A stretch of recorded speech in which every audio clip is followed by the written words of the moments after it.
निवडणुकीच्या तोंडावर तमिळनाडूत 1,03,00,000 महिलांच्या खात्यात ॲडव्हान्स 5,000 जमा. महाराष्ट्र बिहारनंतर आता तमिळनाडूसुद्धा एका त्याच मार्गावर.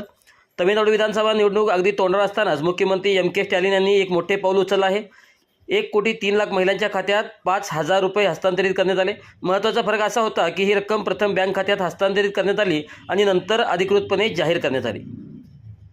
कलाईग्नार मगलीर उरिमाई थोगाई योजनेअंतर्गत फेब्रुवारी, मार्च आणि एप्रिल महिन्यासाठी प्रत्येकी 1,000 रुपये एकाच वेळी महिलांच्या खात्यात जमा करण्यात आले. 2,000 रुपयाचे विशेष उन्हाळी पॅकेज देखील देण्यात आले. याचा अर्थ एकूण 5,000 रुपये थेट लाभार्थ्यांना हस्तांतरित करण्यात आले. विरोधकांनी कोणताही प्रश्न उपस्थित करण्यापूर्वीच पैसे खात्यात पोहोचले होते. या महत्त्वपूर्ण निर्णयावर मुख्यमंत्री M.K. स्टॅलिन यांनी सांगितले की ही योजना महिलांच्या हक्काशी आणि प्रतिष्ठेशी जोडलेली आहे. जो कोणी यात अडथळा आणण्याचा प्रयत्न करेल त्याने ते समजून घ्यावे की सरकार मागे हटणार नाही.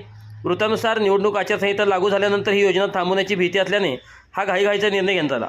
सोशल मीडिया पोस्टमध्ये स्टॅलिन यांनी म्हटलं आहे की काही लोक निवडणुकीचे कारण देत 3 महिने मदत रोखू इच्छित होते, परंतु द्रविड सरकारने सर्व अडथळे पार केले.